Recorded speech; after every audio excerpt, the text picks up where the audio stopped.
ya khusus di kampus yang Pondok Aren itu sudah hijau. Terus yang ketiga adalah Kemendikbud, ya bagaimana kebijakan mereka.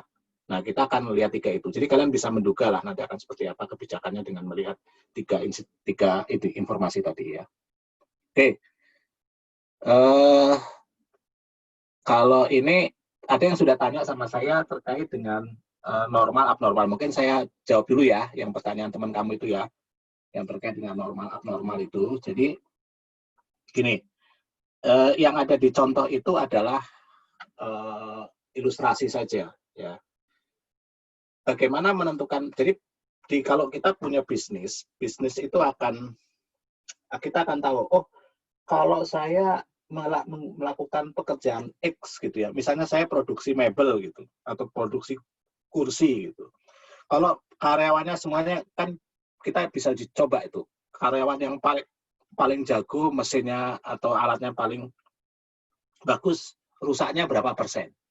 Ya, itu dalam kondisi yang nggak mungkin dihindari. Kenapa kok bisa rusak seperti itu? Ya bisa saja faktornya kan memang jangan kalian lihat ya, mesin itu selalu presisi 100%. Mesin itu kadang suka ada masalahnya. Dan itu nggak bisa dihindari, karena kalau kita mau buat yang presisi 100% akan sangat mahal.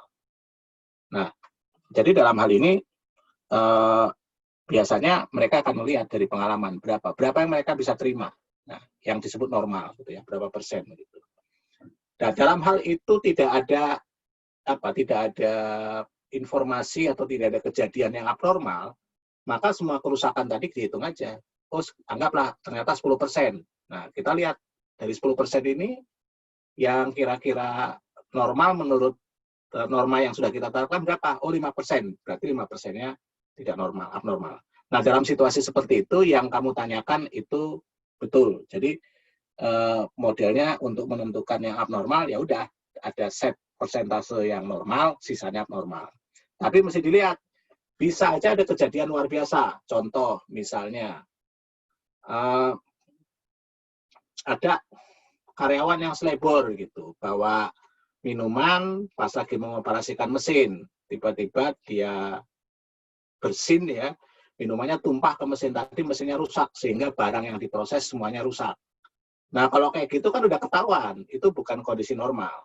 Yang seperti itu langsung disingkirkan, langsung kita catat sebagai abnormal spoilage ya. Jadi normal dan tidak normalnya itu kalau dalam kondisi tidak ada faktor apapun, maka kita menentukan normal abnormal adalah ada threshold, ada batasan. Tapi dalam situasi di mana ada kejadian tertentu, maka kita bisa tahu, oh ini abnormal, semuanya abnormal. Jadi abnormal ada 2. Pertama, melebihi batasan normal, yang kerusakan biasa. Yang kedua, kalau ada situasi tertentu. Jelas jawaban saya? Siap, Pak. Ya, oke ya. Ada lagi yang tanya terkait dengan ini sebelum saya menjelaskan. Saya di bagian pertama saya ingin fokus di bukunya Carter ya. Nanti baru masuk di bukunya. Minggu depan kita bahas bukunya Honger. Jadi Carter dulu. Izin, Pak. Ya. Kalau seandainya nih pabrik itu udah memproduksi barang, Pak ya. Terus dirasa pabrik tersebut, barang tersebut sudah melewati QC dari pabrik tersebut. Ya. Nah, ketika kita kirim ke konsumen, konsumennya itu meng-QC kembali dan QC-nya itu, wah ini kayaknya kurang gitu, tidak memenuhi spesifikasi saya yang saya minta. Terus itu dianggap spoilage atau seperti normal atau gimana, Pak?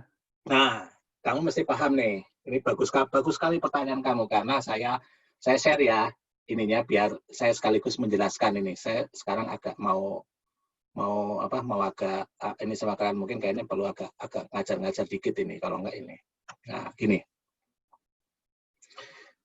Ini kuncinya ya. Jadi kita untukkan supaya maksud gini, prinsip dalam manajemen itu perlu kita tuh kayak anak-anak berusaha mencari perhatian manajemen, karena top manajemen kan waktunya terbatas ya. Nah, bagaimana? Nah, gimana caranya manajemen fokus pada hal-hal yang krusial, hal-hal yang penting gitu. Nah, contohnya, apakah kualitas penting bagi organisasi, bagi perusahaan? Penting kan? Nah, tapi kita mesti ukur karena banyak aspek dari kualitas ini. Nah, kita ukur cost-nya. Kalau cost-nya kita ukur, kemudian kita laporkan, besar ya. Nah, pasti kan si manajemennya serius nih, gitu loh. Nah, ini ya, ini logika berpikir pertama. Yang kedua, bagaimana kita bisa melaporkan itu supaya bisa istilahnya bisa membuat manajemen memahami apa yang terjadi. Maka kita pecah nih dalam tiga klasifikasi ya, seperti yang ini. Yang pertama prevention. Jadi ini kita menyiapkan benar-benar spesifikasi dari awal, mulai dari produk itu dirancang, dipikirkan, itu sudah dipastikan pertama gini. Jadi kalau kalian ingin punya produk yang kualitas tinggi, memang bahannya keren gitu ya, bahannya bagus. Contoh yang paling gampang begini, kalian ada kan yang punya sepatu Nike ya, yang agak bagusan gitu, dibandingkan dengan sepatu Eagle misalnya. Kan itu bisa kelihatan itu, barangnya, kulitnya, dan sebagainya, kualitasnya berbeda. Itu satu. Ya. Yang kedua, jangan sampai antara satu produk dengan produk yang lain nggak sama. Konsisten. Ya, konsisten. Kalau kalian melihat HP, misalnya HP-nya Apple gitu, kan itu dari satu HP ke HP lain konsisten. Atau McDonald lah, kalian beli Big Mac dimanapun, konsisten kita dapatkan seperti itu. Ya, itu yang kedua. Yang ketiga, konsisten ini sangat terkait dengan prosesnya. Kalau terlalu rumit, pasti nggak konsisten, ada masalah. Tapi kalau dia itu bisa diproses dengan cara yang mudah dan konsisten, parts-nya nggak begitu banyak, ya, tapi parts-nya top semua, nah kemungkinan dia akan menghasilkan produk yang berkualitas. Coba kalau kamu punya HP apa sih? Warnanya kinclong, ya. Paling kalau pada kalian lihat, kalau udah Apple udah keren, tapi Apple kan bukan bicara keren aja, karena Apple juga sudah iPhone ya, sudah kita tahu bahwa gambarnya jernih, suaranya bagus, baterainya tahan lama, gitu kan, terus animasinya halus dan sebagainya. Nah itu semua sudah dipikirkan tuh. Tapi gimana caranya menghasilkan itu dengan cara yang konsisten dan tidak banyak salah. Nah ini di prevention nih, di prevention ini. Ini semua biaya untuk mendesain proses produksi, produk dan sebagainya, sehingga menghasilkan barang yang berkualitas tinggi itu di prevention. Jadi tahap awal sebelum barang diproduksi. Ya. Termasuk di sini mungkin dari mana nih sumber bahannya ya. Supply-nya harus berkualitas. Makanya Apple itu punya kekuatan luar biasa. Apple itu bisa mendikte itu, atau Nike ya bisa mendikte. Anda harus memproduksi barang yang saya butuhkan ya, parts yang saya butuhkan, spesifikasi ini. Kalau Anda nggak mau, saya cari yang lain. Dan saya bersedia membagi lebih gitu kepada mereka. Kalau Anda andal, dukung saya kasih uang lebih banyak. Saya kasih keuntungan lebih banyak daripada order yang lain. Ya. Nah, itu banyak. Jadi banyak dimensinya di sini. Nah, lalu barang diproduksi. Nah, barang diproduksi tentu saja yang paling baik adalah kita periksa. Pasti diperiksa. Ya. Nah, kalau kalian pergi sering belanja di factory outlet, itu semuanya barang reject gitu. Karena pasti ada yang salah jahit sedikit atau apa. Inspeksinya begitu detail. Nah ini di appraisal cost. Jadi sistem yang memastikan semua barang keluar dari pabrik itu memenuhi spesifikasi yang dibutuhkan, yang sudah ditetapkan. Nah spesifikasi tadi ya bisa jadi karena nggak sempurna, maka ada beberapa yang rusak. Ada yang memang harus jadi scrap ya, karena kalau kita bikin baju atau sepatu pasti ada ininya, ada yang terpakai, potong-potong nggak terpakai, itu scrap. Atau yang spoilage, dia memang rusak dan tidak bisa kita perbaiki. Ya. Jadi kalau baju itu ternyata jahitannya mencong dan nggak bisa dibetulin, ya udah. Tapi kalau rusak kemudian bisa dibetulkan, itu namanya rework. Misalnya ada baju, kancingnya hilang, dimasuk tambah kancing baru, itu rework ya. Dan nah itu semua kerugian biaya yang terjadi karena itu yang disebut internal failure cost. Ya. Nah, barang akhirnya sampai ke pelanggan kan, pelanggan nggak suka. Apa akibatnya? Saya nggak mau beli lagi produk ini. Ya kan dia kalau kalian beli barang emang bisa kalian kembalikan kan enggak kan? Kalau kalian udah beli kecuali barangnya rusak. Kecuali kalian beli terus barangnya nggak sesuai ini dengan harapan kalian, ya udah paling kalian adalah saya nggak mau beli lagi ya. Kerugian ini lost sales namanya. karena customer research value. Tapi bisa aja barangnya rusak. Kalau barangnya rusak, berarti kalian harus memperbaiki. Kita harus memperbaiki barang tadi. Nah, biaya memperbaiki itu mengganti dan sebagainya. Mungkin juga kita harus nyiapin orang yang kerjaannya dengerin komplain, ya kan ada biayanya tuh. Nah, biaya-biaya tadi itu adalah external failure yang sudah. Harapannya kalau bisa jangan sampai biaya itu sudah di konsumen karena itu akan sangat mahal, ya. Itu sebabnya kenapa kalau perusahaan-perusahaan yang hebat itu mereka memastikan di preventionnya besar, appraisalnya kalau bisa nggak terlalu, sehingga tidak banyak failure cost baik internal maupun eksternal. Nah, dengan penjelasan ini kamu paham? Siap Pak, paham Pak. Ya. Cuman kalau yang case-nya gini Pak, kan pabrik tersebut kan memproduksi misal nih etil alkohol Pak ya. Ya.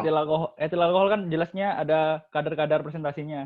Terus ketika dikirim ke pabrik yang lain sebagai distributor itu, nah misal ngirim 20 drum, ternyata ada 2 drum yang kualitinya beda gitu dari yang 18 drum yang lain, terus dikembalikan. Nah, begitu Pak, Mas, mungkin. Ya itu berarti external failure cost. Cuman mungkin yang 2 drum tadi itu normal nggak dalam bisnis seperti itu? Kalau normal, ya udah itu udah masuk kan, kita terima. Jadi external failure cost, tapi yang tidak membuat perusahaan bangkrut gitu loh ya. Paham kan? Oh iya siap Pak. Ya. Nah, jadi itu juga termasuk quality cost ya.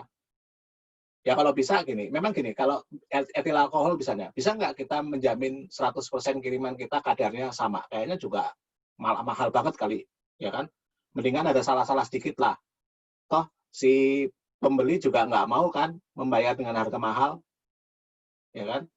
Kalau etil alkohol itu kan produk, jadi biasanya mereka bersedialah kalau pada tingkat kerusakan tertentu. Tapi kalau misalnya anggap kalian beli Balenciaga gitu ya, sepatu gitu. Wah, kalau ada goresan dikit aja kalian protes itu.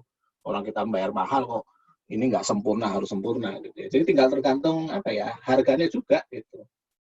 Dan konsumen mestinya ngerti lah, harga segitu mau dapat bagus banget. Ya kan nggak mungkin gitu ya. Itu ya, pasti ada trade off gitu. Nah, saya persilakan yang lain mau tanya. Saya bukan saya bermaksud sombong. Saya kebetulan itu mendalami total quality management dan kualitas. Ya, jadi saya bisa banyak cerita di sini sama kalian.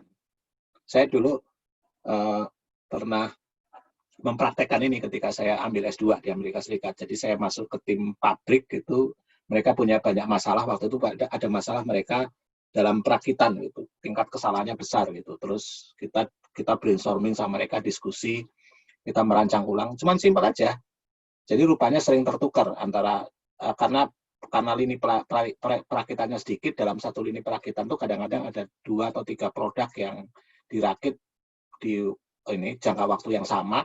Jadi seringkali itu salah gitu, salah ambil, taruhnya salah. Nah, akhirnya kita kenalkan itu model box pakai warna, kemudian untuk parts-nya juga warnanya mirip dengan box. Jadi dengan cara lihat warna yang sama, tingkat kesalahannya jadi berkurang drastis. Itu salah satu contoh tuh. Enak loh kalau belajar mempraktekkan quality management kalau kalian ngerti. Di organisasi juga banyak tuh. Jangan, itu tidak hanya berlaku untuk di ini ya. Untuk di mana di inilah maksudnya di pabrik gitu. Tapi di kantor juga bisa tuh kalau kalian belajar. Ada banyak cara itu mempercepat proses, membuat proses berkurang salahnya. Itu ada triknya, ada caranya. Dan seringkali cara-caranya nggak harus cara-cara yang canggih gitu, hanya cara-cara yang sederhana saja. Oke, silakan yang lain. Izin tanya Pak. Ya. Tapi terkait UTS kemarin sih. Ya boleh, nggak apa-apa. Jadi kan kemarin UTS-nya itu ada soal nomor 4 tentang proses cost system, Pak. Nah, itu yang diketahui di soal ada jumlah barang ekuivalennya berapa sama cost-nya kan, Pak. Saya terus belum baca soalnya ya, tapi nggak apa-apa, kamu jelaskan aja. Nah, terus di sini tuh yang disediakan hanya 1 cost doang, Pak. Jadi, tapi di sini nggak dijelasin ini tuh cost awal atau cost akhir gitu, Pak. Jadi kita tuh bingung pas ngerjain kok ini cost-nya cuma 1, terus ini harus di-input di awal atau di akhir gitu, Pak. Nah, Apa terus ini kamu nanti pakai gimana? perbandingan? Terus kamu gimana melakukannya? Saya ini taruh di cost akhir, Pak. Jadi cost Nah, awalnya saya kosongin. kamu jelaskan nggak? Nggak. Enggak, Pak. Ya, kalau kayak gitu, kalau kamu bingung, nggak apa-apa, kamu jelaskan. Jadi saya tahu logika berpikirmu. Nggak apa-apa, nggak apa-apa. Nanti, udahlah, kalau itu kamu kalau udah berlalu, berlalu aja udah. Nanti urusan saya itu. Kamu jangan pikirkan yang lama-lama ya. Move on, move on. Ya, Pak. Soalnya Ya, cuma penasaran sih, Pak. Ini yang disediakan sebenarnya cost awal atau cost akhir. Soalnya nggak ada keterangan gitu, Pak. itu, Cuman biaya bahan baku sebesar segini gitu. itu gini ya, kamu kalau terlalu penasaran dengan apa yang sudah terjadi, kayaknya kamu nanti berat menghadapi kehidupan. Udahlah, enjoy aja. Nggak DU kan, paling nilainya turun sedikit, ya nggak? Insya Ya, Allah enggak. kadang-kadang kita terlalu hitung-hitungan hal yang kecil kayak gitu, akhirnya nggak menikmati hidup, gitu loh. Bukan saya nggak mau ini ya, tapi tenang aja lah. Maksudnya kayak gini, kalau sudah terjadi itu, saya bilang sangkos gitu. Udahlah, tinggal itu yang relevan hanya buat saya, gitu. Nanti akan saya lihat semuanya. Oh iya, Tentu, siapa? tentu gini, kalau ternyata ada yang benar, seperti yang ada di kunci jawaban, berarti ada yang ngerti kan? Kamu nggak ngerti ya, nilai kamu lebih rendah daripada yang ngerti. Tapi kalau semuanya salah, ya berarti kan kemungkinan bisa lebih naik lagi walaupun nggak akan full gitu. Oh, berarti ini ada kesalahan soal membuat salah persepsi sehingga saya bisa memberikan kredit poin tambahan buat kalian walaupun salah. Gitu biasanya saya menilai. Tapi kalau udah ada satu yang betul ya udah dia jadi benchmark. Ya kalau kamu beda ya berarti kamu nggak sebagus dia gitu aja. Siapa? Ya, oke. Ya, Ya, makasih. yo, siapa lagi? Pak izin bertanya Pak, Hmm. terkait yang total quality management ini berarti dia tuh nggak cuma terbatas pada misalkan perusahaan manufaktur, berarti kan intinya dia nggak terlalu fokus pada kualitas, nggak cuma fokus pada kualitas yang terkait produknya yang dia sajikan, berarti termasuk dia itu memerhatikan kayak internalnya juga. Iya. Berarti keseluruhan aktivitas dari suatu perusahaan nggak gitu? Oh, itu kalau kita bicara kualitas bukan cuma keseluruhan perusahaan. Bahkan saya bilang ini ya, value change ya. Istilahnya gini, misalnya contoh Apple ya. Apple itu jualan apa sih? Jualan misalnya iPhone ya, iMac gitu kan. Tapi dia sebenarnya bukan yang produksi. Dia biasanya, mungkin dia merakit lah, tapi saya juga nggak yakin. Dia biasanya, dia mungkin punya pabrik-pabrik di sana yang produksi ya, hardware-nya gitu. Mungkin dia nanti yang inject itu, atau dia hanya kirim satu chip tertentu yang nggak dimiliki oleh siapapun gitu, untuk di situ gitu. Nah, jadi ada yang memproduksi ini iPhone, ada yang menyuplai itu bahan-bahan mentahnya itu ya, misalnya untuk casing, untuk apa dan sebagainya ya. Ada yang nanti memproduksi parts-nya. Itu semuanya harus, kalau memang kualitas harus dijaga semua dan mereka harus punya komitmen semua. Itu yang namanya value chain management. Nah, kemudian ketika Apple menjual kepada orangnya, dia kan nggak semua channel, dia biasanya punya channel khusus ya, dia punya toko khusus ya, memang supaya orang itu yakin ini bukan produk palsu. Gitu. Tapi kalau ada orang mau beli lewat manapun yang tidak official sama dia, silakan. Tetapi ada risikonya bahwa itu yang palsu. Ya, jadi benar-benar dijagain. Jadi kalau kamu bicara kualitas, kalau pada perusahaan-perusahaan yang besar itu, mereka dari ujung ke ujung mereka urusin semua. Ya, dan itu sebabnya kenapa mereka hebat. Gitu.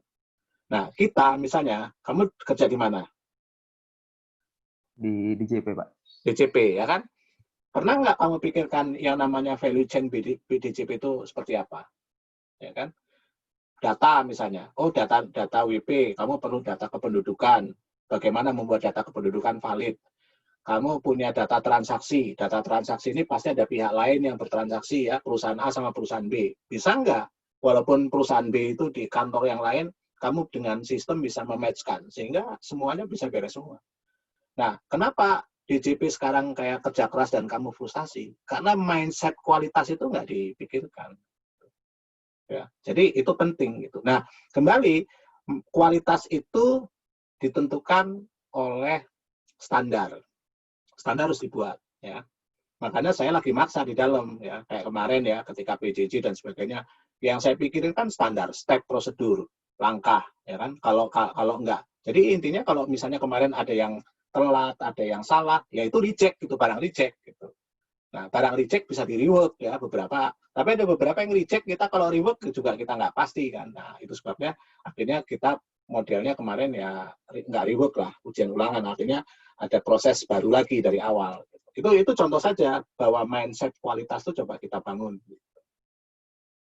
Ya.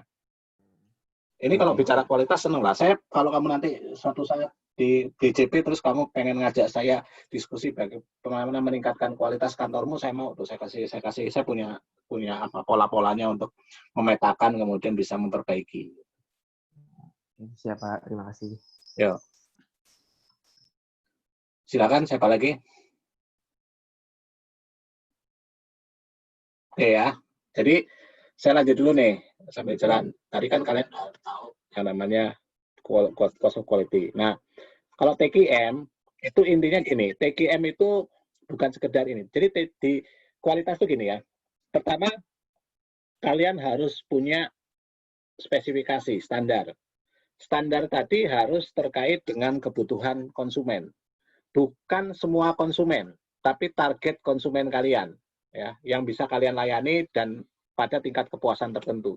Ya, jadi di sini misalnya ya, anggap DJP apa? Melayani apa yang mau dikejar kualitasnya. Apakah kualitas itu pencapaian target itunya atau ini? Nah, WP kalau ke kantor pajak puas, ya kan? Apa? Yang pertama pasti mereka ingin mendapatkan informasi yang akurat, ya kan? Itu nomor satu. Yang kedua, mereka cepat. Nah, yang ketiga, nyaman. Misalnya kalau kita itu tiga itu, kalian tetapkan standarnya, ya. Kemudian di dalam proses itu ada SOP-nya untuk memastikan bahwa semua proses memenuhi standar tadi. Ya, di setiap tahapan ada semacam janji layanan supaya bisa melayani bagian umum ngapain, yang pelayanan ngapain, bagian lain ngapain. Jadi semuanya harus punya peran dan mereka harus tetap berapa jangka waktunya dan sebagainya. Ya. Nah, dari standar tadi SOP kemudian dilaksanakan aja. Jadi ketika dilaksanakan, ya ada yang menyimpang dari SOP langsung segera diteliti. Jangan ditunggu. Loh, ini kenapa menyimpang? Langsung diperbaiki. Jadi siapapun yang menemukan ada masalah pelanggaran SOP, itu langsung berhenti, langsung perbaiki. Apalagi kalau sampai ternyata ada yang kita janjikan kepada pihak lain, janji layanan tidak tercapai. Berhenti dulu, pelajari dulu. Makanya dikatakan all employees actively involved in quality improvement. Ya.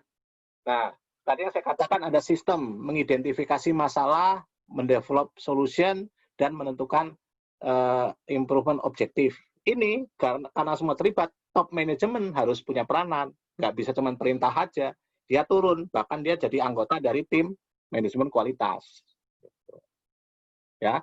Yang kelima, untuk di kualitas TQM ini, supaya itu konsisten, kuncinya di orang.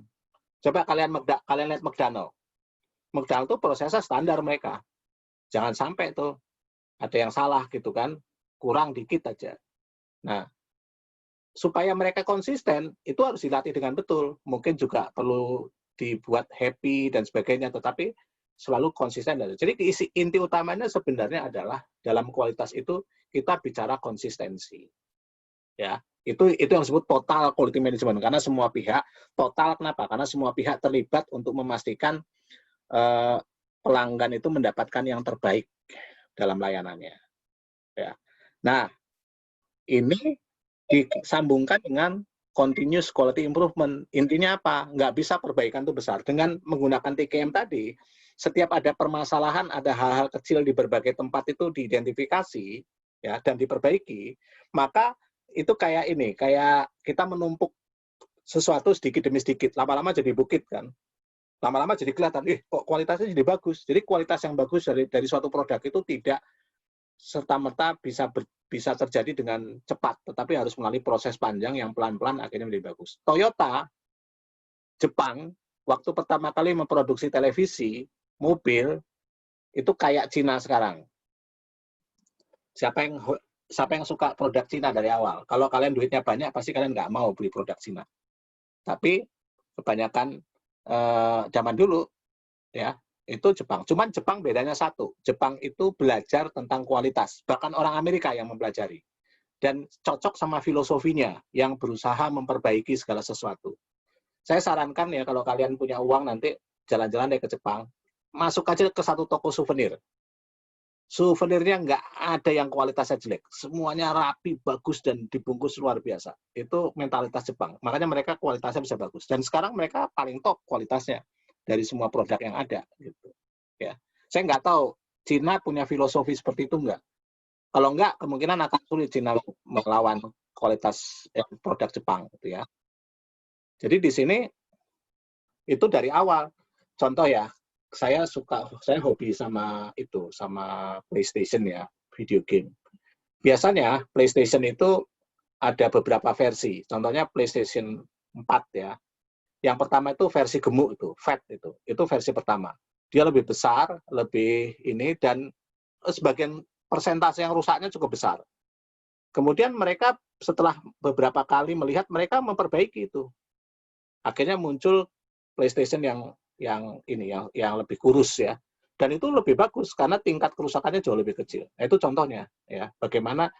Jadi sebenarnya kalau ada misalnya anggaplah kalian beli Xiaomi ya, model yang edisi tahun lalu sama edisi tahun ini, yang edisi tahun ini bisa jadi lebih baik tuh dibandingkan tahun lalu ya. Itu sebabnya kenapa yang produk yang lama harganya jauh lebih murah gitu, karena memang dia nggak sebagus yang di sini. Udah bagus, tahu cara memproduksinya lebih murah, jadi mereka untungnya lebih tinggi. Gitu. Nah, ini contoh bagaimana continuous improvement itu bisa memperbaiki sistem. Nah, nanti kalau kalian pelajari di bagian belakang, nanti kita bicara masalah learning curve ya di semester berikutnya. Kita akan melihat lagi bagaimana di organisasi itu orang belajar sehingga bisa lebih cepat dan lebih baik. Gitu. Nah, ini juga sama kalau kalian kerja di DJP gitu ya, terus kalian mengerjakan segala sesuatu, waktu yang kalian habiskan sama saja, berarti kalian nggak belajar, kalian nggak punya mindset kualitas. Kalau saya cuma satu, yang saya minta dari semua orang yang ada di sekitar saya, kerjakan apapun yang berikutnya lebih cepat dan lebih baik daripada sebelumnya. Berarti itu kita belajar. Nah, kenapa di DJP kita nggak punya mindset belajar seperti itu? Ya nggak belajar aja, duitnya tetap sama kan, daripada yang belajar yang ngapain kan, nggak ada insentif ya. Karena ya itulah persoalan dari public sector organization ya. Apa yang mendorong mereka menjadi lebih baik? Nggak ada, kecuali dapat pimpinan yang gila aja yang pengen selalu lebih baik. Gitu. Nah, itu terkait dengan TQM ya, continuous improvement. Nah, yang penting ini di sini ya, kita bicara measuring sama reporting cost of quality itu gini. Tujuannya yang paling kan kalian gini loh, manajemen itu nggak punya waktu sebenarnya saya katakan tadi. Supaya mereka serius, kasih tahu aja bahwa ini cost-nya besar dan penting, dan mereka harus fokus ke sini supaya beres. Nah, itulah sebabnya kita perlu mengukur dan melaporkan cost of quality. Ada banyak cara. Volumenya, ya kan? Volumenya berapa, kemudian cost-nya berapa. Jadi tidak hanya cost-nya, tapi volumenya juga. Kemudian juga kalau bisa ditelusuri ke siapa ini, siapa yang menyebabkan ini, apakah supplier, apakah produsen, apakah desain, apakah apa, sehingga semuanya bisa diperbaiki. Ya, itu message di mengukur dan melaporkan biaya kualitas. Nah, kita masuk ke job order ya. Di job order itu ada 3 jenis. Yang pertama scrap, ya di tempat lain juga ada, tapi di tempat lain nanti, maksudnya di proses costing ada tapi nggak banyak lah, tapi bisa juga pakai prinsip ini. Jadi ini berlaku juga untuk proses costing.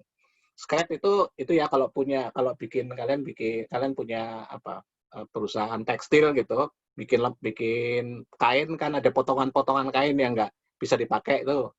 Kalau perusahaan mebel itu ada potongan-potongan kayu ya, masih banyak lagi. Mungkin ada beberapa potongan-potongan ini. Kalau di perusahaan sepeda yang mahal ada potongan-potongan fiberglass yang nggak dipakai dan sebagainya.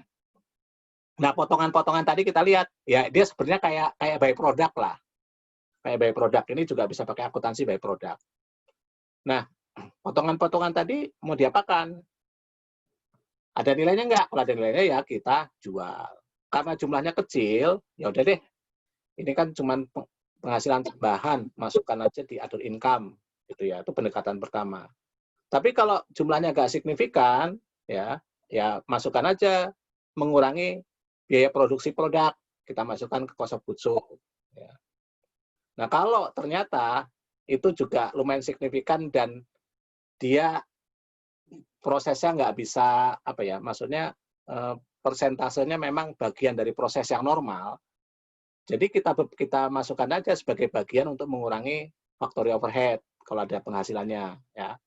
Tapi untuk bisa masuk factory overhead harus masuk dalam perhitungan tarif FOH dan nanti dibebankan ke sana, ya. Jadi scrap akan mengurangi budget FOH, anggaran FOH, ya kan? Nanti dibagikan basisnya, dapat tarifnya. Nah, karena dia mengurangi anggaran FOH, ketika dia realisasikan, kita masukkan sebagai pengurang FOH kontrol. Ya. Kalau dia terkait dengan job tertentu, ya kita bisa masukkan dia ke job tertentu, mengurangi biaya produksi job tertentu tadi, scrap-nya. Ya. Nah, jadi ini tadi. Nah, ini kalau langsung ke sini jumlahnya kecil, tapi kalau jumlahnya besar dan waktu penjualannya bisa beda, dari kita nggak harus ke sini dulu, masukkan dulu ke scrap inventory. Ya. Jadi tidak ke cash, tidak menunggu dijual, tapi begitu ketahuan ada scrap, kita pindahkan ke scrap inventory, kita kreditkan ke work in process, FOH, cost of goods sold, ya. Dan sebagainya. Nanti baru dijual, scrap inventory-nya dikredit, debitkan ke cash atau receivable. Terkait dengan scrap, ada yang bertanya. Ya, simpel aja dia. Pertama, kalau mau dicatat ketika dijual atau dicatat ketika ada scrap terjadi sebagai inventory. Salah satu. Dibebankan kemana? Mengurangi apa? Bisa ke income, bisa mengurangi cost of goods sold, bisa mengurangi factory overhead, bisa mengurangi work in process, tergantung situasinya. Oke? Clear? Ada yang bertanya? Kemudian spoil goods, ya. Spoil goods itu berarti barangnya rusak dan tidak bisa diperbaiki. Atau kalau diperbaiki jadi terlalu mahal. Ya mendingan nggak usah. Contohnya kayak gini. Barangnya rusak, kalau diperbaiki mungkin harganya $10 gitu ya, atau 10.000. Tapi biaya perbaikannya 12.000, ya mendingan nggak usah. Gitu. Ya, itu contohnya ya. Nah, ini kalau dalam job order tergantung salahnya siapa. Sebagai konsumen, biasanya kalau barang pesanan, konsumen itu suka minta sampel dulu nih. Misalnya pesan 1.000, coba dulu 100. Wah, nggak taunya nggak cocok dia. Dia minta ganti gitu. Ya nggak apa-apa. Yang penting kan ada perjanjian dia bersedia untuk mengganti, ya udah kita anggap itu sebagai kerugian ya di sini. Ya, kerugian tadi kita catat. Biasanya spoil itu kalau bisa dijual, maka kita catat sebagai spoil good inventory. Ya. Sisanya yang nggak bisa dijual, kita masukkan sebagai menambah cost of product tadi. Ya. Jadi dia tetap ada di work in process, nanti begitu barangnya dijual, masuk ke cost of goods sold. Ya. Jadi itu sebenarnya. Jadi ini jurnalnya nanti ketika barangnya jadi sebenarnya dan dikirim kepada pelanggan. Spoilnya ketahuan, sisanya semuanya masuk cost of goods sold. Kalau itu bagian dari ini kesalahan internal, ya maka kita masukkan ke factory overhead control. Tapi kalau kesalahan ini berarti normal ya, kesalahannya normal, dan dia akan dimasukkan ke factory overhead control. Ini juga dianggarkan ketika kita membuat factory overhead rate. Di factory overhead rate harus dianggarkan berapa spoilage cost-nya di situ. Sehingga nanti kalau ini terjadi tinggal kita masukkan FOH control, kan ada FOH applied. Kalau lebih banyak spoilage-nya dibandingkan applied-nya kan akan ketahuan. Ini kenapa nih kok FOH control-nya besar? Ternyata spoilage-nya lebih tinggi daripada biasanya. Nah, itu pendekatan sini. Nah, di sini tidak bicara normal abnormal ya. di mana di bukunya Carter, normal abnormal itu edisi terbaru, terbaru karena kita pakai yang lama, itu di bukunya Hongen dipakai. Jadi kalau abnormal, dia nggak boleh dibebankan ke sini, langsung dibebankan ke loss. Ya kan? Tapi kalau di sini, kita asumsikan tidak membahas normal abnormal. Ya. Nah, jadi nanti kalian lihat aja situasinya.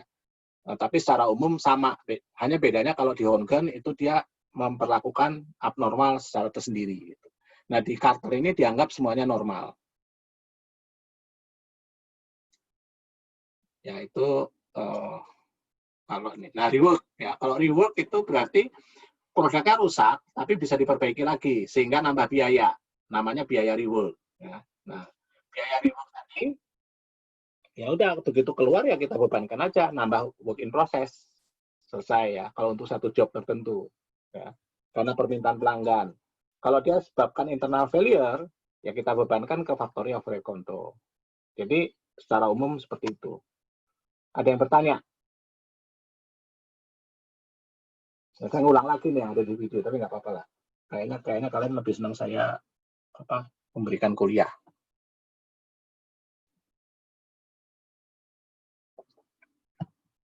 Oke, lanjut dulu. Nanti kita sekitar, saya mau coba masuk ke proses costing ya.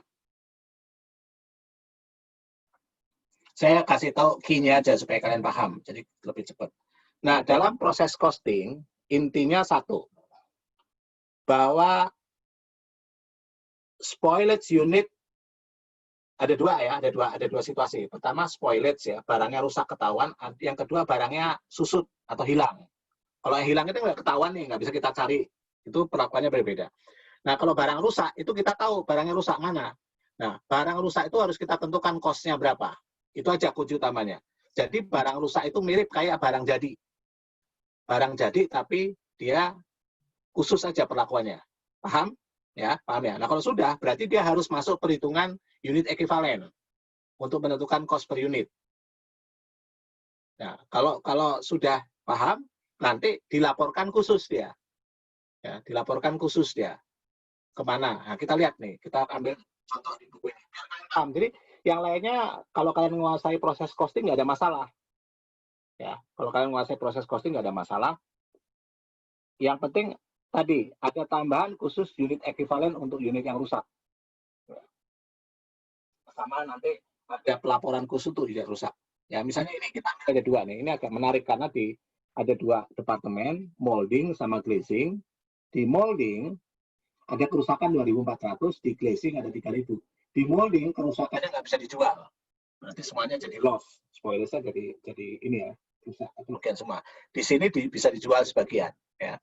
Kita lihat, ya, ini ada masuk 4.000, started yang beginning inventory 4.000, started 21, 25.000, kemudian yang selesai 19.000, yang ending 3.600, yang rusak 2.400. Ya. Di glazing juga sama datanya, total masuk dan keluar sama. Kemudian ada biaya karena kita pakai pakai metode weighted average, berarti kita perlu data dari WIP sama cost edit. Nah, kuncinya, ya, saya langsung aja. Kuncinya di sini. Kuncinya adalah kita menambah ekivalen unit untuk spoilage. Ya. Nah, ini berapa tingkat penyelesaiannya? Ya, kita lihat tingkat penyelesaiannya biasanya pada tingkat inspeksi. Ya. Dalam kasus ini, kalau nggak salah, tingkat inspeksinya pada angka 80%. Ya.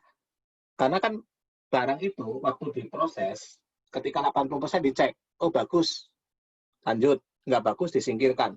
Jadi semua unit yang spoilage ini pada tingkat 80% konversi ya. Nah, ini aja intinya dia dimasukkan ke unit ekivalen. Begitu dimasukkan ke unit ekivalen, berarti akan mempengaruhi unit cost di sini. Ya. Mempengaruhi unit cost. Nah, kan dapat unit cost akibat ini, sehingga unit cost-nya lebih kecil daripada kalau itu nggak kita masukkan.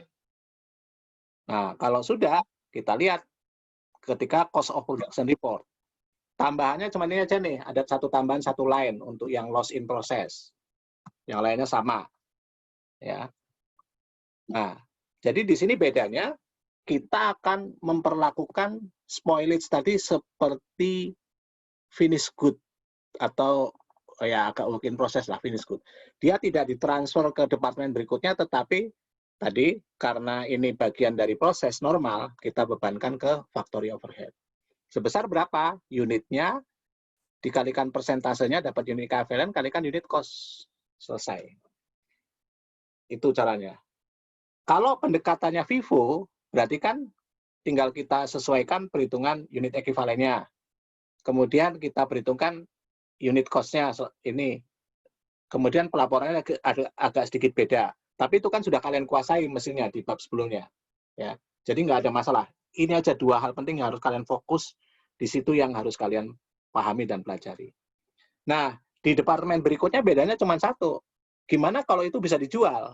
Gitu. Nah, kalau bisa dijual, saya langsung ke cost of production report saja ya. Kalau bisa dijual, berarti kita masukkan dulu ke transfer of spoiled good inventory sebesar harga jualnya. Nanti yang dibebankan ke FOH, ya, angka yang tadi dikurangi dengan yang dijual ini. Sehingga bukannya 2940, tetapi hanya 1440. Nah, di sini hanya satu baris karena tingkat dia diperiksa pada tingkat penyelesaian 100%. Ya. Nah, itu kalau spoiled ya. Jadi spoiled unit itu diidentifikasi, kemudian kita perlakukan secara khusus. Kalau yang ada nilainya masuk spoiled good inventory, kalau yang nggak ada nilai atau sisa dari yang nggak ada nilainya kita masukkan ke FOH. Nah, yang terakhir yang rusak, yang hilang. Nah, kalau yang hilang kan nggak bisa kita telusuri, ya. Nah, kalau yang nggak hilang itu nggak kita telusuri, sebaliknya kita tidak masukkan ke perhitungan unit ekivalen. Jadi kita abaikan. Dengan demikian, unit ekivalennya jadi lebih kecil, sehingga cost per unitnya jadi lebih besar. Jadi efeknya kayak menyebarkan cost dari unit yang hilang itu ke semua barang yang diproduksi. Nah, itu aja bedanya ya. Jadi ini secara keseluruhan saya memberikan ke kalian key points gitu, supaya kalian paham. Sehingga kalian nanti bisa, kalau bisa mengerjakan poin-poin itu tadi yang harus kalian perhatikan. Sekarang ada yang bertanya dari penjelasan saya. Nanti kalau kurang kalian bisa, kalau nggak salah video saya agak lebih detail daripada penjelasan saya. Tapi saya ingin kalian bisa fokus melihat mana sih area tambahan yang harus kalian kuasai setelah kalian menguasai bab sebelumnya, bab di proses costing. Ini hanya tambahan-tambahan spesifik. Nggak ada yang susah, nggak ada yang jelimet di sini. Kalau kalian paham betul, sangat sederhana sebenarnya. Cuman supaya kalian bisa paham ya kalian harus banyak latihan ya untuk hal ini. Silakan kalau ada yang bertanya. Izin tanya Pak. Ya. Yang di PEK 208 tadi Pak, yang untuk barang yang dijual tadi, barang yang spoilage tapi yang dijual, itu kan ada harganya. Itu kalau kita belum mengetahui harganya, tapi kita tahu tuh harga barang itu bisa dijual dengan harga murah. Nah, itu apa kita pakai estimasi atau bagaimana? Ya, nanti pakai estimasi. Pakai estimasi terbaik. Ya. Betul, pakai estimasi tapi estimasi terbaik. Kalau misalnya nggak bisa banget, nggak jelas ya, ya bebankan dulu ke FOH, nanti baru dikoreksi.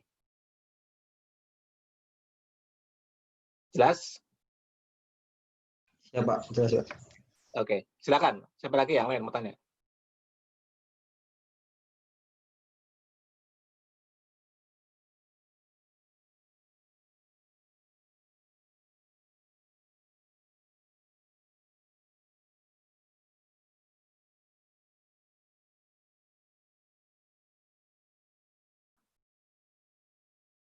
Oke, saya akan mengubah. Kalau nggak ada yang tanya, saya akan mengubah. Sekarang jam 11 kita off dulu dari ini. Saya berikan waktu kalian sekitar 30 menit. Jadi kita nanti sampai jam 11.40 ya. Nah, nomor absen 1 sampai 10 nanti akan ditunjuk terserah siapa. Saya minta untuk bisa menjelaskan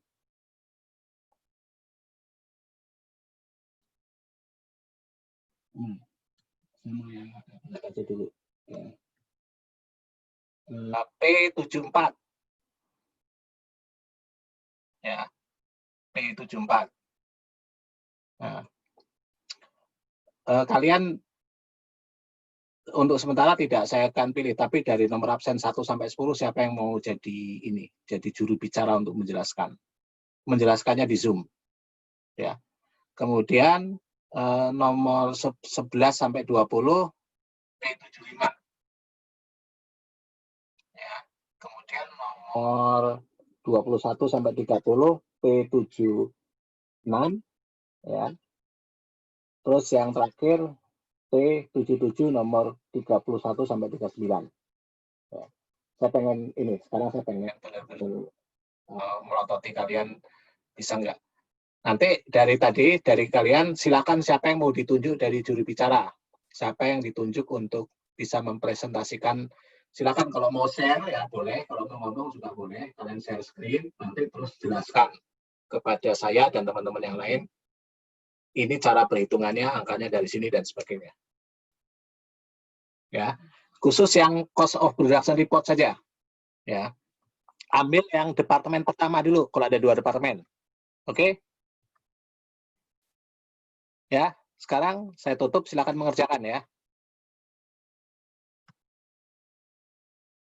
Nanti kita join lagi jam 11.45 lah.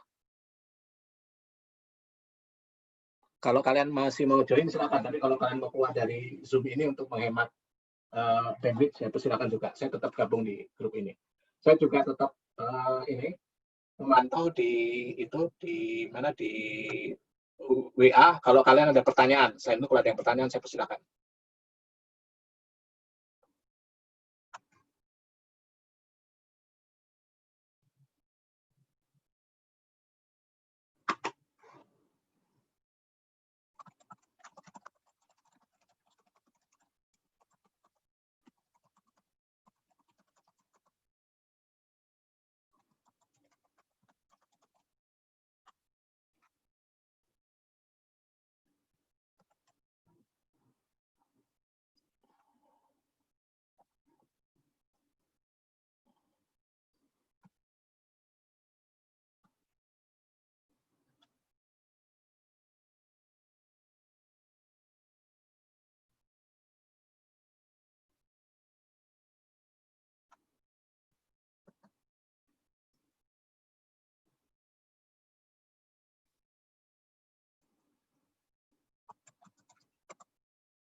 pada pendekatan incremental unit time learning model, maka yang kita lihat adalah pertambahan dari unit time-nya. Kita bisa lihat langsung pada ini model berikut. Kalau data pada yang bagian pertama ini sama dengan data sebelumnya ya, karena rumusnya juga sama. Ya, ini kita lihat sama ini dengan yang sebelumnya. Kemudian yang membedakan di sini. Jadi yang di sini adalah dia melakukan pendekatan atau perhitungan kumulatifnya dengan cara menjumlahkan angka ini. Jadi kalau yang ini 100, yang kedua dijumlahkan ke bawah. Kalau sebelumnya ini dikali, tapi ini dijumlahkan terus ke bawah. Jadi 180, ini 100 tambah 80 tambah 70, 250,21, dan seterusnya. Ya. Dan seterusnya ini dijumlahkan kumulatif dari angka individual ini. Ya. Kemudian ini nanti untuk menemukan kolom E, ya, itu kolom D dikurangi kolom A. Ya, jadi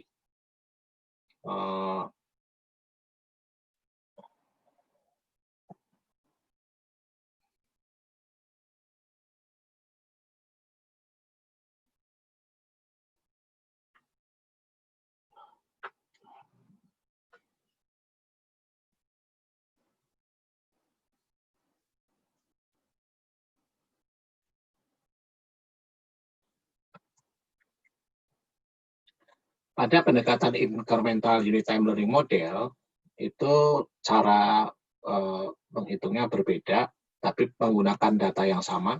Jadi data ini sama. Ya, sama, disalin saja sama data seperti ini. Kemudian ini bukannya dikali, tetapi ini dijumlahkan dari angka ini. Jadi angka kedua adalah jumlah dari 100 tambah 80, angka ketiga 100 tambah 80 tambah 70, dan seterusnya. Lalu untuk mendapatkan kolom D adalah angka di sini dibagi dengan angka kumulatif unitnya. 100 dibagi 1, 100, 180 dibagi 2, 90, dan seterusnya. Ya. Ini asumsi model yang ini. Nah, kalau kita lihat dari kedua asumsi tadi, itu kita dapat membandingkan dengan grafik berikut. Ya. Ternyata untuk yang model ini, incremental itu jumlah waktunya yang kumulatif average itu lebih cepat, ya, lebih baik itu dibandingkan incremental. Ya.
Dengan mengasumsikan learning rate-nya sama, kalau kita bandingkan antara kedua model tadi, ternyata kumulatif average learning model ini lebih baik daripada incremental unit time learning model. Ini bisa dilihat bahwa dari sisi jam rata-rata labor hour-nya, ketika ini bertambah, pengurangannya jauh lebih besar. Kemudian juga ininya, waktu totalnya jauh lebih kecil, jadi lebih produktif dibandingkan antara incremental terhadap kumulatif lebih produktif. Ya. Jadi di sini kita bisa tahu, nah, model mana yang paling tepat itu setiap perusahaan tergantung pada situasinya. Jadi ini tidak bisa dikatakan bahwa satu model lebih baik. Itu harus dilakukan case per case basis ya. Kalau kita lihat perilaku dari manufacturing labor hour-nya ternyata mirip dengan pola yang model 1, maka model itu yang digunakan. Ya, jadi kita lihat datanya. Kita plot lebih mengarah ke model yang mana. Dan kalau iya, maka model itu yang dipakai. Ya. Ini contoh untuk 2 model saja.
Bagaimana menggunakan learning curve effect ke dalam harga sama standar. Kita coba fokus, misalnya kita masih gunakan yang Ribbon Corporation tadi. Kita coba lihat bagaimana pengaruhnya. Kita mempunyai variable cost pada direct manufacturing labor 20 per hour dan overhead 30 dolar per hour. Jadi totalnya 50 per labor hour. Kita lihat dari labor. Kita masukkan ke sini, maka kita tahu kumulatif cost-nya untuk produksi pertama 5.000, produksi kedua 2 itu 8.000, sehingga ada tambahan 3.000. Kemudian produksi 2 berikutnya mendapatkan 4, itu ada tambahan 4.800 atau totalnya 12.000 dan seterusnya. Nah, dari sini kita bisa gunakan. Kita mau apa? Nah, di sini kita bisa tahu bahwa unit cost itu semakin lama semakin menurun. Ya. Jadi kalau Rayburn ingin agresif dan ingin mendapatkan market share, dia bisa saja rugi di mungkin 4 pertama misalnya, tapi baru untung di produksi ke-5 dan seterusnya. Ya. Atau fokus misalnya, tergantung situasinya, mau coba produksi atau untuk mendapatkan profit ya pada pada 8 unit terakhir, ya, sehingga dia akan rugi di awal. Nah, jadi di sini perusahaan kapan dapat menentukan kapan mereka akan mencari profitable, kapan pada produksi pada tingkat berapa mereka lebih baik rugi. Sama seperti misalnya dalam contoh kasus PlayStation ya, PlayStation itu sangat mahal produksinya di pertama itu pasti dijual rugi. Tapi mungkin setelah 1 juta unit atau berapa juta unit mereka bisa membuat itu profitable dan akhirnya bisa sangat profitable. Ini semuanya karena efek dari learning curve.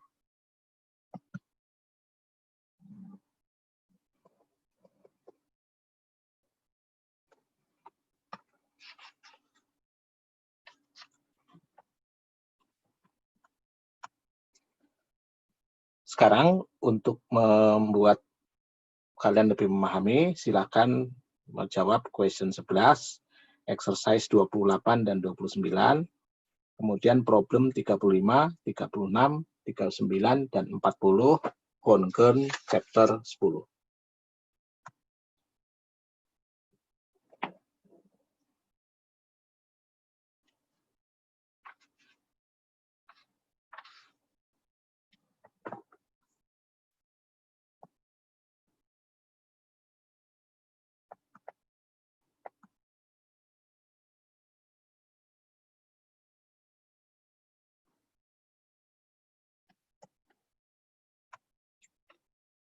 Untuk dapat melakukan estimasi biaya atau membuat fungsi biaya dengan pendekatan kuantitatif, maka perlu database yang baik. Data yang ideal itu harus mempunyai dua karakteristik.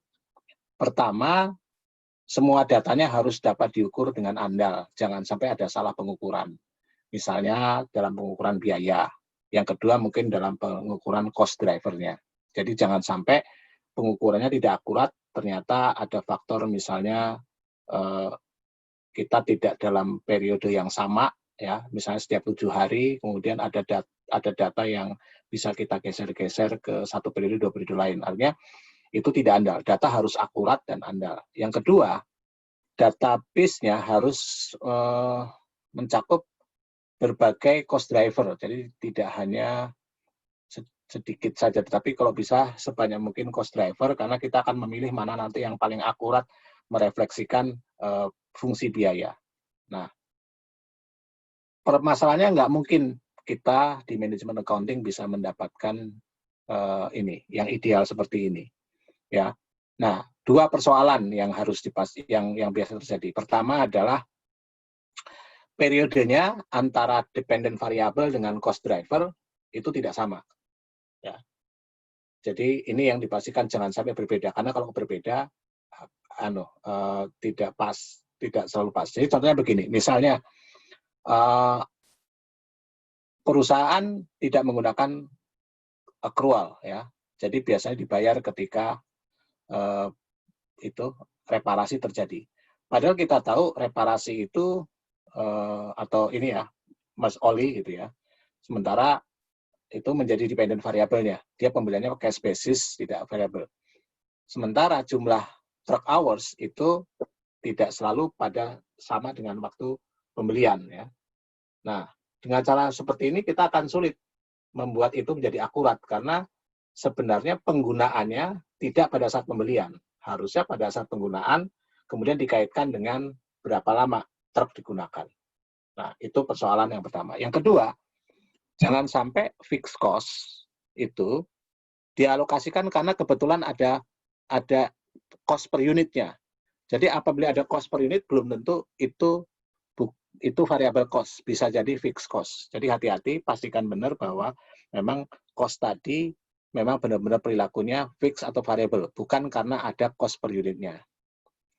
Kemudian yang ketiga, data tidak tersedia untuk semua observasi, untuk semua kejadian. Misalnya kita punya 50 set data, dari 50 set data tadi yang ada dependent variabelnya cuma 30, yang sisanya tidak ada independent variabelnya, sehingga keduanya tidak match gitu ya. Dan kalau ada yang hilang kayak gini, kita punya masalah karena ada data missing yang tidak bisa kita perbaiki dengan mudah.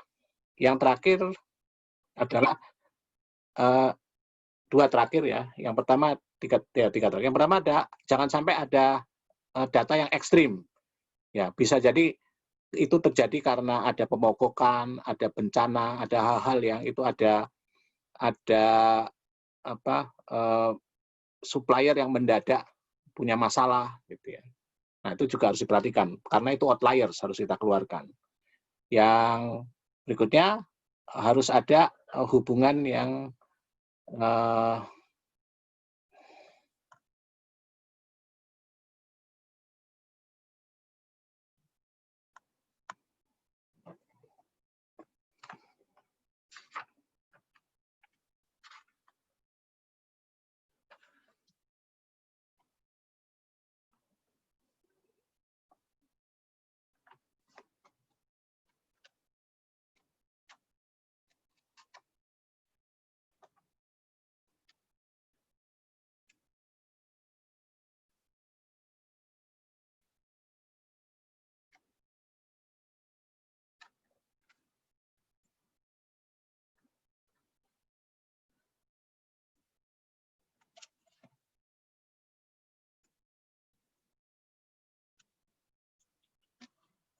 apabila kita menggunakan analisis kuantitatif untuk menentukan fungsi biaya atau mengestimasi biaya, maka kita perlu perhatikan data yang kita miliki.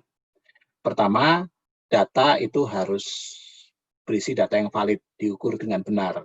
Biayanya diukur dengan benar, cost driver-nya juga diukur dengan benar. Jangan sampai ada kesalahan pengukuran.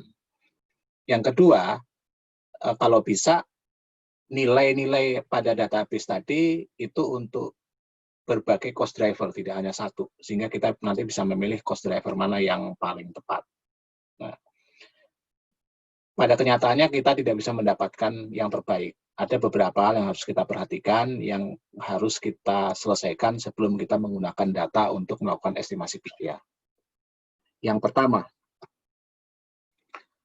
periodenya itu jangan sampai tidak match antara cost dengan cost driver. Contohnya begini, cost dicatat pada cash basis, ya, akan menyebabkan angka tadi tidak satu periode dengan cost driver-nya. Misalnya, kita membeli mesin oli, kemudian kita mencatat cost-nya pada saat pembelian, bukannya pada saat pemakaian. Nah, sementara cost driver-nya kita catat pada periode pemakaiannya. Jadi berapa kilometer atau berapa jam truk yang kita gunakan cost driver, tapi cost-nya pendekatannya cash basis pada saat dibayarkan. Jadi itu nggak match. Yang kedua, fixed cost-nya dianggap variable cost karena kebetulan ada cost per unitnya. Hati-hati di sini. Jadi jangan sampai hanya gara-gara cost per unit terus kita anggap itu sebagai biaya variabel. Yang ketiga, missing data.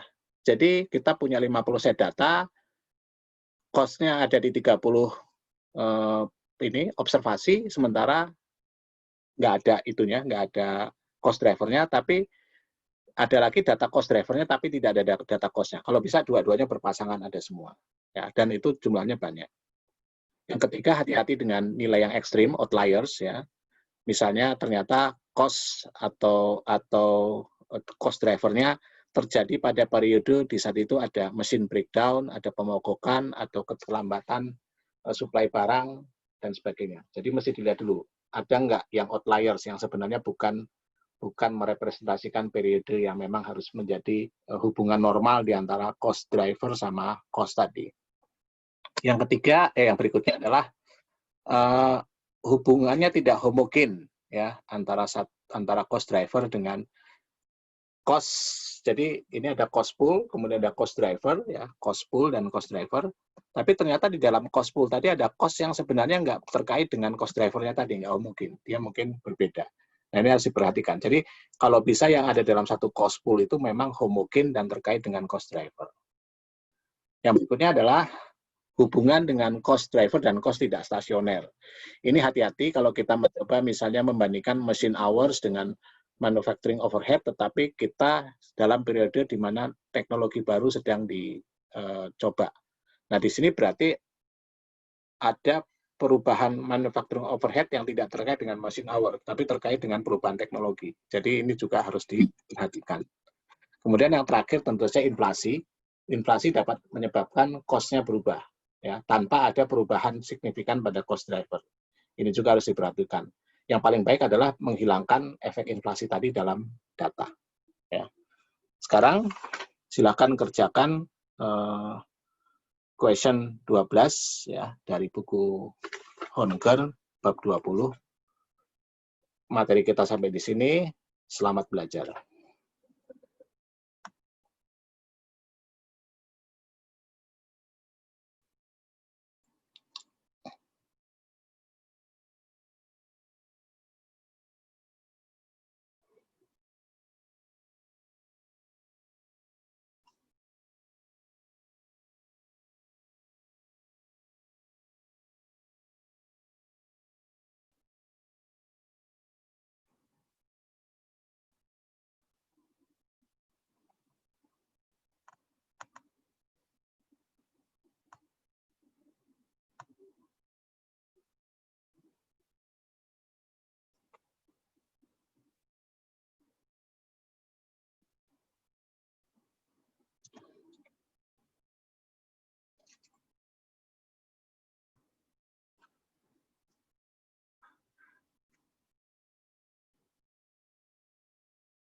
Kita mulai lagi ya. Tadi saya lupa matiin ini Zoom, saya lagi menyiapkan bahan ngajar untuk yang siang belum selesai satu video. Jadi kalian kalian bisa mendengarkan saya lagi menyiapkan itu. Kita mulai. Kelompok pertama. Siapa yang mau jadi juru bicara? Yang jadi juru bicara saya kasih kredit poin tambahan nanti untuk aktivitas.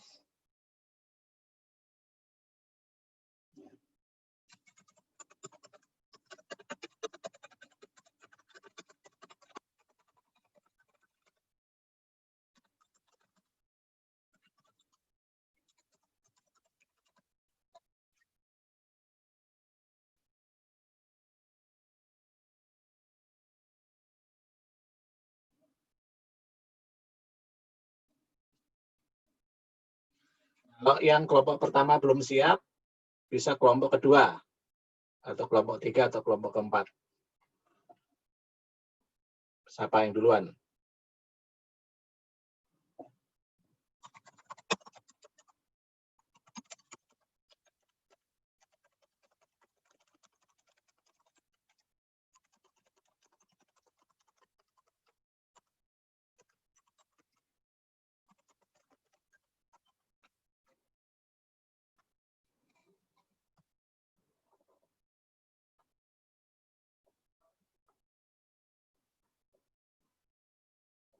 Ayo, jangan lama-lama.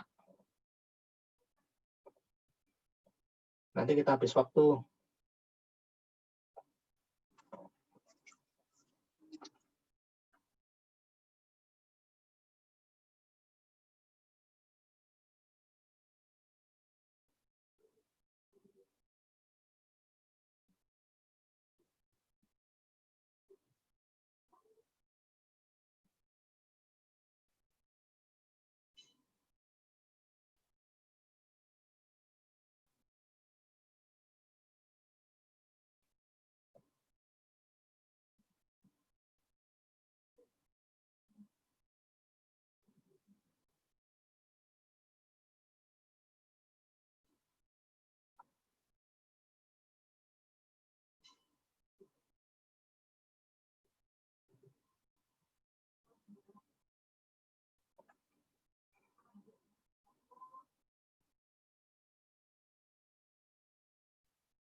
Ya. Siapa ini? Izin Pak, untuk kelompok 2 boleh Pak? Ya, namamu siapa namamu? Saya mau catat. Hafid Pak, Hafid, nomor absen? 13. 13. Ayo, Hafid. Ya. Izin share screen ya Pak saya Pak. Yo.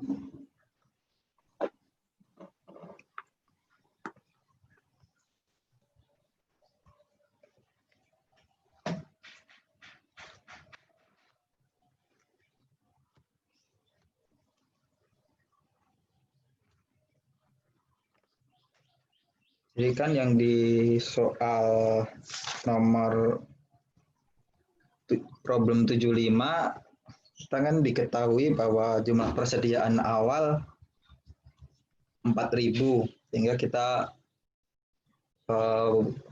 tuliskan di sini 4.000, terus kita unit yang dimulai pada mixing departemen kan 36.000, jadi kita ada unit 40.000.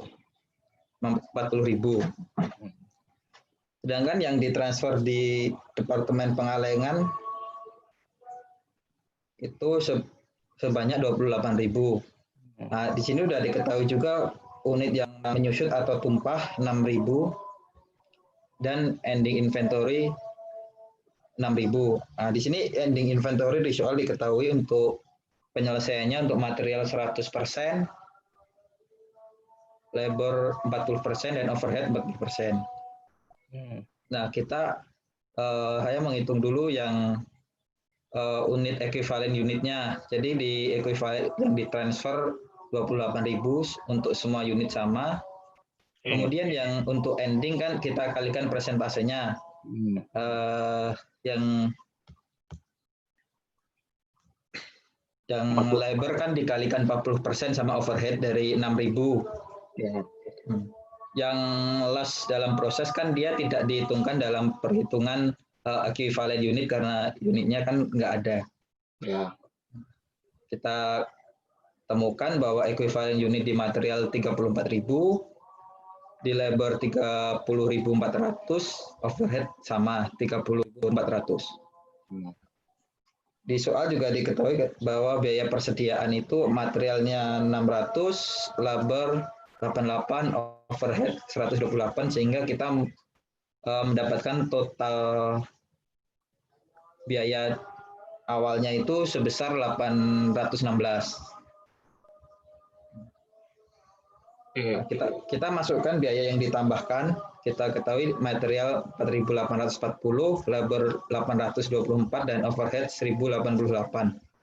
Nah, kita equivalent unitnya kita ambil yang tadi sudah kita hitung, yaitu 34.000 untuk material, labor dan overhead 30.400. Nah, kita tahu unit per cost-nya, jadi ini yang material 0,16, labor 0,03, overhead 0,04. Total biaya yang selama proses produksi itu 7.568. Kita tambahkan yang dari awal sama yang ditambahkan selama proses di departemen mixing ini. Terus kita mempertanggungjawabkan apa yang sebagai input tadi ke sebagai outputnya. Pada yang ditransfer tadi kan sebesar 28.000 unit. Nah, kalau ini kan komplit semua, jadi kita equivalent unitnya sama, terus unit cost-nya 0,23 sehingga total cost-nya 6.440. Ending inventory juga dihitung seperti menghitung tadi kan udah pakai persentase itu Pak, jadi material pakai persentase 100%, untuk conversion cost-nya 40% semua. Nah, ini kita equivalent unit-nya tinggal copy paste aja sebenarnya dari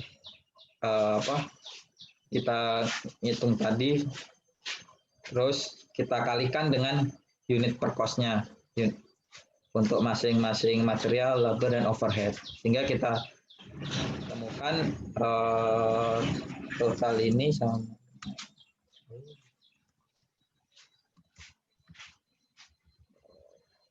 Di WIP ada 1.128, ditambah yang telah ditransfer sama WIP kita dapat juga 7.568. Jadi sama antara kos yang dibebankan sama yang dipertanggungjawabkan di akhir. Oke. Gitu, Pak. Ya, terima kasih ya. Kamu tadi kalau hampir betul, harusnya waktu ending inventory ada subjumlahnya itu aja. Tapi nggak apa-apa lah, kan saya ngelihat dari perhitungannya kamu udah paham ya untuk loss unit. Terus yang kedua, kalau mengerjakan ada baiknya unit cost-nya kamu sertakan perhitungannya. Jadi kalau salah saya bisa ini. Tapi kalau betul sih nggak apa-apa ya. Kalau salah aja nanti kamu bisa dapat credit point kalau ada perhitungannya. Oke, terima kasih Hafid. Siap, Pak. Ya. Siap, Pak. Coba Silakan. saya stop ya, Pak. Ya, silakan. Yang berikutnya siapa?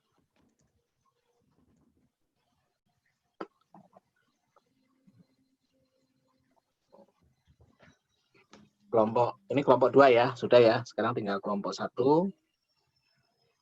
3 sama 4.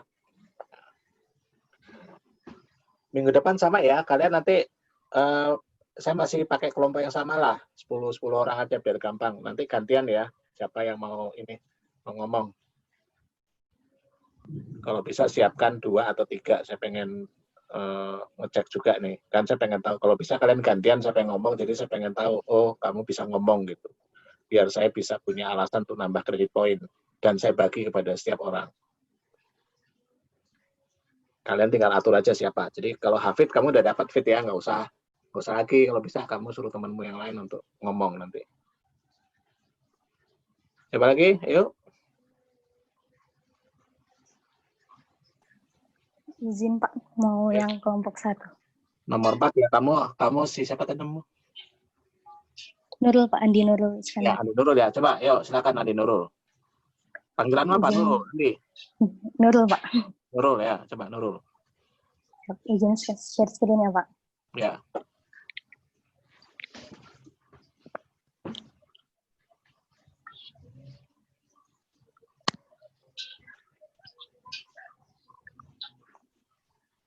Untuk yang saya kerjain yang di departemen pemotongan dulu Pak, yang di cutting. Oke. Ya.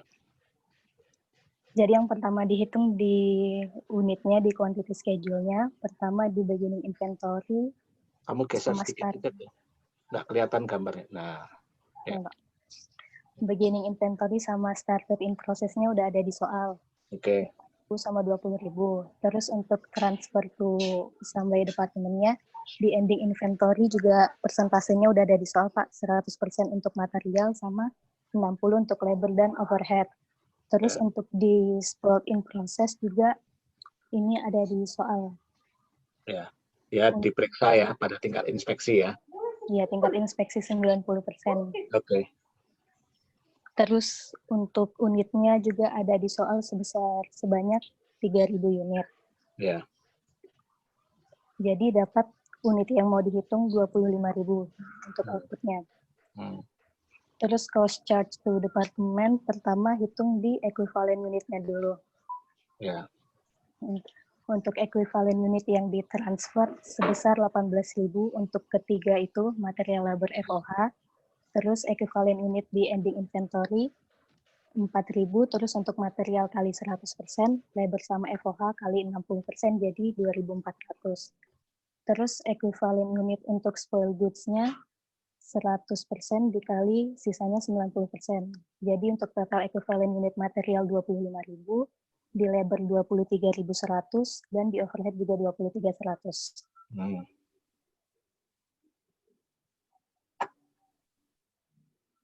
Nah, untuk cost editnya udah ada semua dari soal Pak, material, labor, FOH segini. Oke, ya.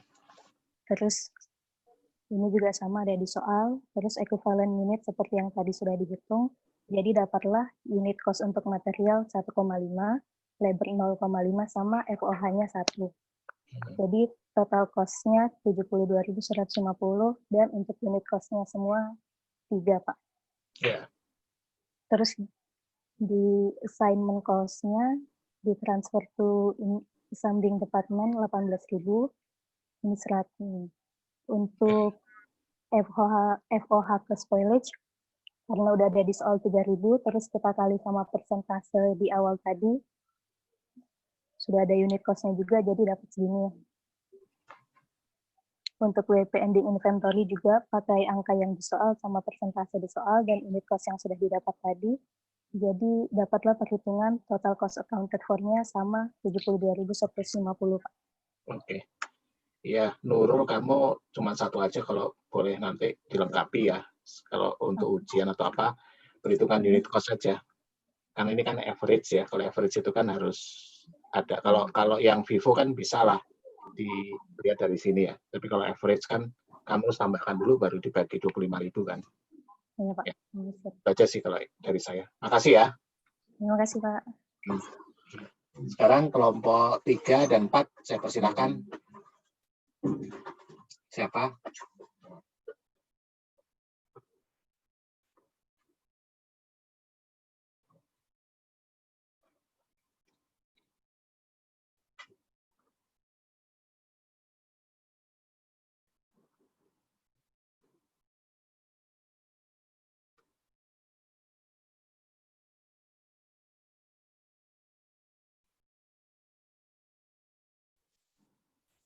kelompok 3, Pak.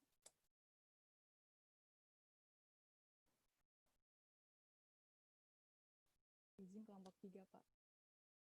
Siapa ini? Mutiara. Belum ada.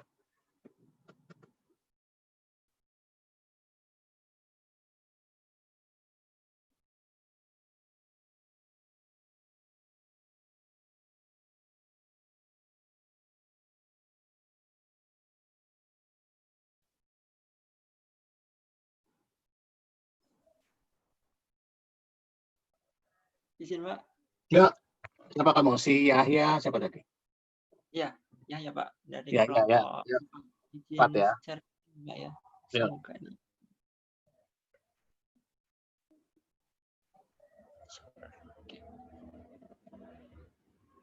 Tenang aja ya, ya salah juga nggak apa-apa. Kamu nggak usah terlalu nervous. Iya. Ini udah masuk, Pak ya, share Sudah, screen-nya. sudah. Ini dari yang diketahui ya, Pak. Dari yang diketahui kan itu di Departemen Destilasi. Ini beginning WIP-nya itu ada 4.000 di sini. Kemudian diketahui bahwa persentase penyelesaiannya itu di DM udah 100%, Ya. DA OH masing-masing 20%. Sehingga nanti di perhitungan ekuivalen, ini saya taruh di kirinya, Pak, di DM nanti, ini kan udah tidak perlu penambahan lagi, sehingga di sini udah 0. Kemudian DL sama OH-nya dihitung masing-masing 80% dikali 4.000, sehingga hasilnya 3.200. Kemudian yang berikutnya, yang start and complete ini dapatnya dari yang dikirim ke 14.000 ya, transfer out ya. Dikurangi. Kurangi 4.000. 4.000 beginning inventory, WIP. Ya, suara kamu di mana? Macet suaranya. Temennya ada yang bisa mengambil alih.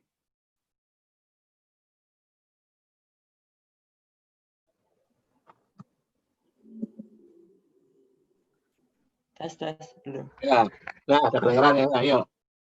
Hilang ya, Pak ya? Ya, hilang tadi. Ya. Yang 10.000 tadi kan dapatnya dari yang ditransfer itu 14.000. Kemudian dari yang last in process ini 4.000. 4.000 ini kan dapatnya dari yang tadi startnya kan 4.000. Yang dari beginning 4.000, kemudian yang startnya 16.000, kemudian yang transfer 14.000. Ini kan ada selisih nih. Ada selisih dari yang dikurangin ending. Ada selisih 4.000. 4.000 ini ada di loss in process. Sehingga nanti jumlahnya sama. Jadi 20.000, 20.000. Kemudian di perhitungan ekuivalennya, dari yang ending ekuivalen ini kan ada 2.000. Kemudian penyelesaiannya di DM ini udah 100% seperti yang diketahui. Kemudian yang di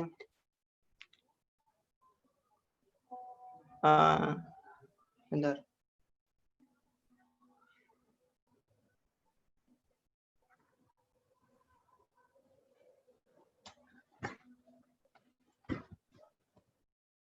Yang mana yang kamu bingung ya?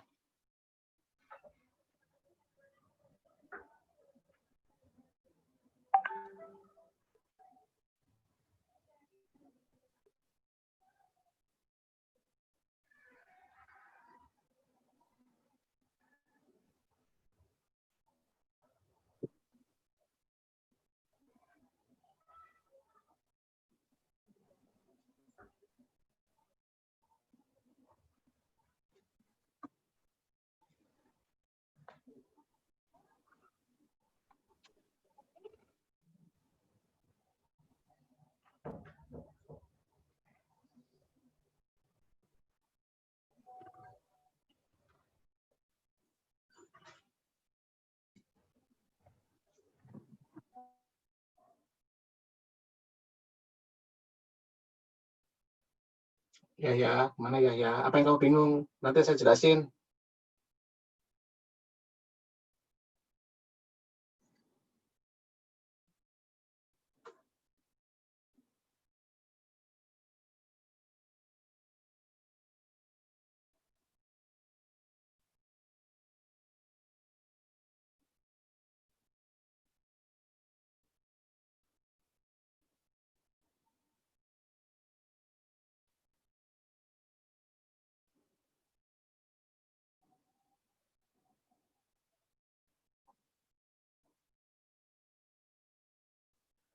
Ya, yang lainnya bisa nggak menggantikan?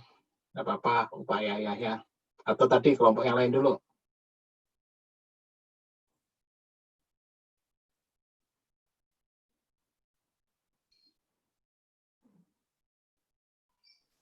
Pak izin Pak, ya kayaknya paketannya habis tadi. Ya, yaudah, kamu coba. Saya cuma mau nih nambahin. Masih tahu aja. Oh, yaudah. Iya. Absen nama ini kelompok itu. Kelompok 3. Siapa? Ayo.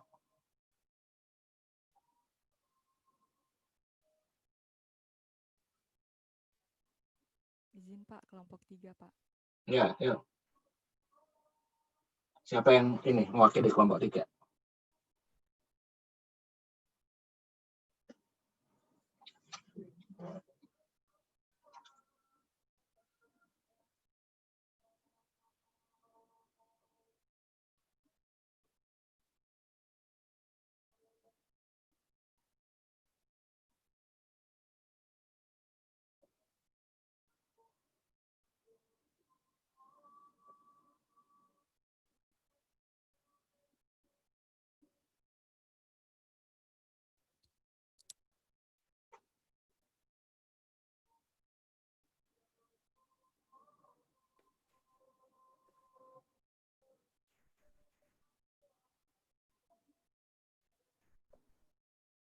Izin Pak, kelompok 3 Pak. Yuk. Izin saya share screen ya Pak. Iya. Kamu siapa? Mutiara Pak. Mutiara, ya. Iya. Ayo. Mutiara nomor 26 ya. Sudah ya Pak? Yuk. Ya, udah. Ya. Ini metodenya FIFO di equivalent unit beginning inventory-nya. Yang Oke. material sudah selesai di periode sebelumnya semua. Terus yang labor sama FOH baru selesai di periode sebelumnya itu 70%. Jadi equivalent unit di periode ini 30% kali 2.000. Jadi 600 sama FOH-nya 30% kali 2.600. Oke. Yang started and completed periode ini dari 9.000 yang ditransfer dikurangi beginning inventory-nya 2.000 jadinya 7.000 Pak semuanya. Terus yang di ending inventory 100% di material kali 1.500 jumlah unit di ending inventory, 40% yang conversion cost kali 1.500 itu 600.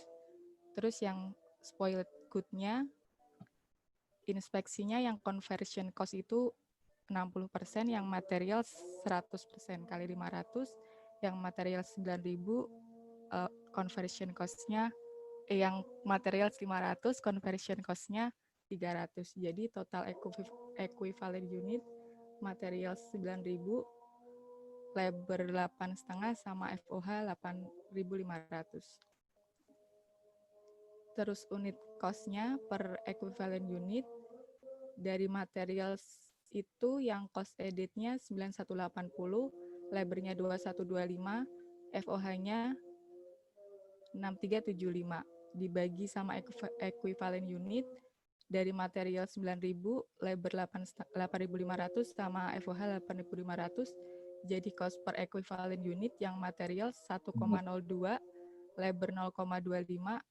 FOH 0,75. Ini cost of production report-nya yang fabricating department.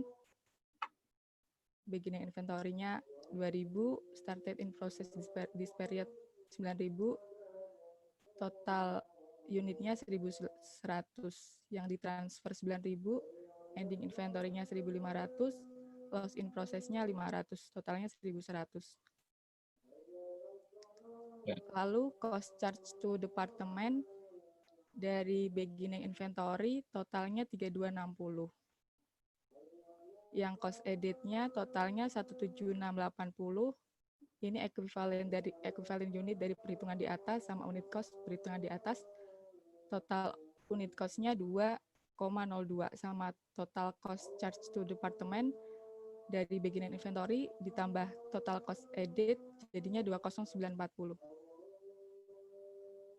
Lalu untuk mencari cost yang ditransfer ke finishing department dari beginning inventory 3260 dari soal. Terus yang cost to complete yang ini dari beginning inventory yang dikerjakan di periode ini, materialnya 0, labornya 30% kali 2.600 kali unit cost 0,25, 150. Yang factory overhead 30% kali 2.600 kali 0,75, 450. Sama started and completed tadi 7.000 unit, penyelesaiannya 100%, kali unit cost 2,02 jadinya 14140. Total yang ditransfer 18.000.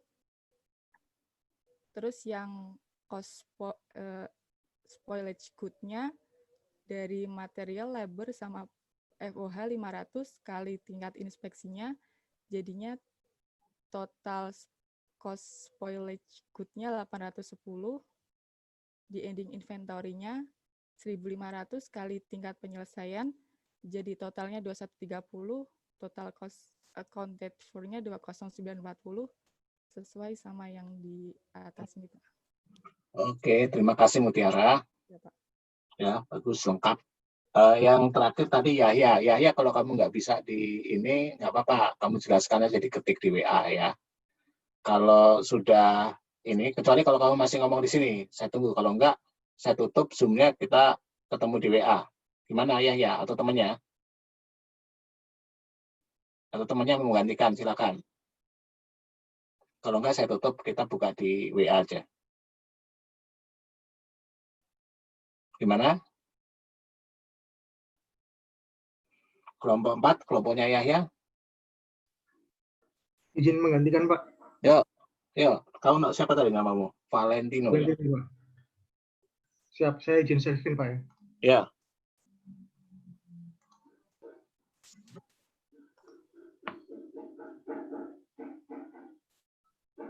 Sudah tampil, Pak? Sudah, ya. Nah, izin Pak, tadi kan sama saya sudah dijelasin tentang total equivalent unitnya. Ya, lanjutkan aja yang berikutnya. Di sini beda sama yang tadi sebelumnya yang dijelaskan sama Tiara, tidak dihitung spoiled units-nya, karena di sini di soal untuk penyusutan oleh manajemen dianggap normal dan tidak diukur, Pak. Ya, karena hilang produknya. Ya, closing proses. Terus untuk total cost dan total per equivalent unitnya, ini dari cost edit during period yang di OH dibagi dengan equivalent unitnya. Ya. Jadi ketemu 0,9, 0,1, dan 0,5. Oke. Lalu untuk COPR-nya langsung dimasukkan aja, Pak. Untuk kuantitinya 6.000, 4.000, starting in this period 16.000, jadi totalnya 20.000. Untuk transfer 14.000 dan 2.000. Nah, ada kurangnya dari 20.000 dan 16.000 adalah 4.000. Ya. Jadi last in process-nya 4.000. Langsung dimasukkan ke masing-masing, Pak. Untuk beginning inventory udah diketahui. Di soal ada 4.200 totalnya. Terus untuk cost edit during period untuk beginning inventory. Bentar, Pak. Ini cost edit during period-nya sebesar ini, Pak. Ya. Terus dibagi equivalent unitnya. Yang dibagi adalah yang hanya cost edit-nya saja. Ya. Hingga memunculkan ini, Pak.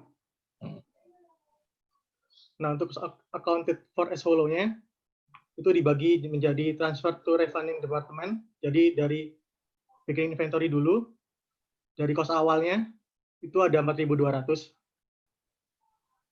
Lalu ada biaya yang